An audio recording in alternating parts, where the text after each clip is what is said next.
all of your favorite recipes. Simply Food. You should know by now that you're in for a treat. Simply Food. There's no other channel where you'd rather be. Simply Food. Seafood, pasta, cakes, and pies. Sing and laugh and even cry. Like and share and hit subscribe. Simply Food by TY. Alright, I'm back. Okay, so today I decided that I wanted some hot honey chicken, but I didn't feel like frying it. I didn't feel like putting it in the air fryer. I didn't really want wingettes. I had some drums laying around. So I said, you know what? Let me make some baked hot honey chicken. And that's exactly what I did. Okay, you guys, so let's go over the ingredients. So I have some drumsticks here. You're going to need some butter, of course, the hot honey, cayenne pepper, Lawry seasonal salt, garlic powder, onion powder, smoked paprika, parsley, accent, some Old Bay, some avocado oil, and a little bit of black pepper. You see that? You see that? You see that? Don't ask me for the ingredient list. Come on, child. Okay, so the first thing that I'm going to be doing is I'm going to actually remove the skin off of these chicken legs. I actually do not want them on for this particular recipe. And after I get the skins removed, I'm just going to go in and I'm just going to score across each side of the meat 2 times on both sides and then sit it in a bowl. I'm going to repeat this process to all of the chicken. Now, if you want, you can leave the skin on and just score it right over the top. But for me, because of how I'm going to bake these, the skin is not going to get crispy and I would prefer to not have, you know, soggy, soft skin in there. I'm not really looking for that.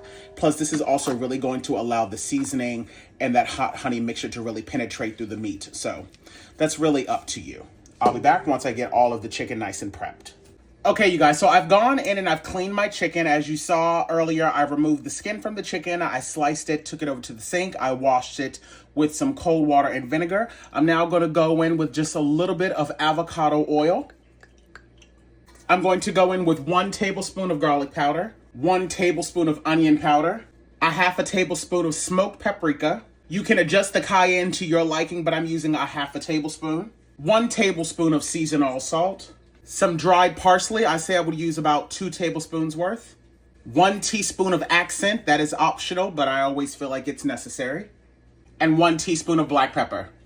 I also want to add in just a few dashes of Worcestershire sauce, not too much. I would say no more than a teaspoon worth. Go ahead and give all of this a good mix. And definitely take your time with this step. Make sure that you're getting all of that seasoning into all of the crevices where you kind of slice the chicken open. That way you can really make sure that the flavor is getting through and through. And if there's a little bit of water in the bottom of the pan, that's totally fine because we're not actually going to add any additional water to this chicken when we transfer it over to the roasting pan. Once the chicken is all marinated, this is what it should look like. I have my oven preheated to 375. Let's transfer these over to the roasting pan now. I'm going to transfer all of my chicken directly to the roasting pan, and I want to get all of this seasoning out of this. And just to make sure that I do get all of this, I'm just going to add in a very tiny splash of water. Not too much, just enough so that I can get all of the seasoning out of this bowl. This is all that I'm adding. That was probably maybe 3 tablespoons. Spread the chicken out evenly so that it's all laying nice and flat. Again, the oven is preheated to 375. I'm going to place aluminum foil over this and allow this to bake with the aluminum foil on for 1 hour. Okay, you guys, so I only have about 2 minutes left on my 1 hour timer. So we're going to go on ahead and make our sauce now. So I'm going to add in about 7 tablespoons of some Kerrygold butter. And now today I'm going to be using 1 cup of Old Bay hot sauce. You can honestly use whatever type of hot sauce you want. I've made this recipe a million times and every time I use a different hot sauce. This is just one that I had on hand today, so this is what I'm going to be using. And using a dry measuring cup, I'm going to measure out a half a cup of the Mike's Hot Honey. You can use less, you can use more. Completely up to you. Make sure that the temperature is on low, and now we're just going to whisk all of this together.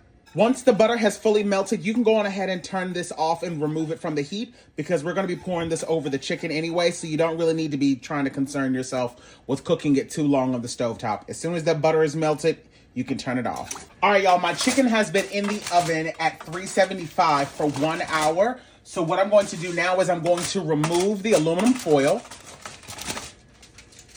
And all of this broth that you see at the bottom, I'm going to strain that off and set that to the side because I don't need that. I can use that to make some chicken gravy later on down the line or something like that. At this stage, this chicken is not fully cooked, so don't be confused in thinking that this recipe is done because it is absolutely not. Now that I've gone ahead and poured off that broth, I'm going to pour in the sauce just right over the top, and I'm going to now place this back in the oven uncovered and allow this to continue to bake until the internal temperature of the chicken hits about 165.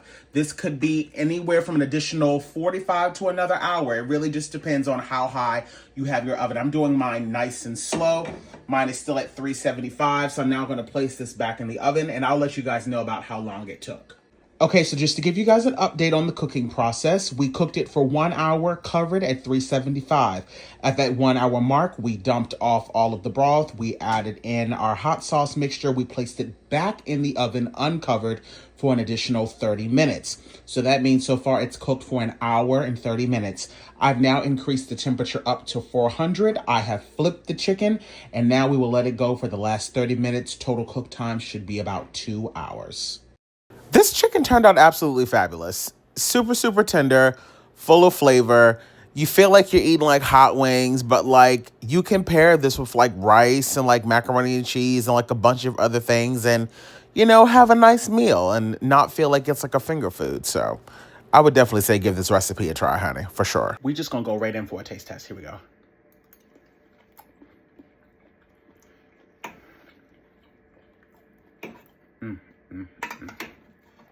Perfectly spiced.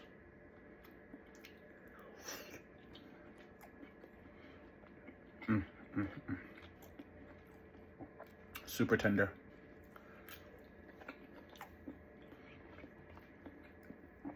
Not overly sweet whatsoever.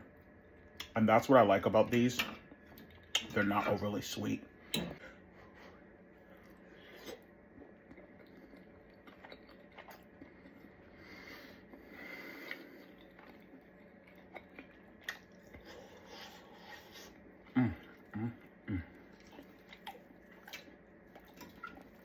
Boy, perfectly spiced, not too salty.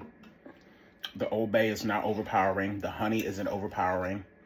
It's the perfect amount of sweet and spice. The chicken is literally falling off the bone.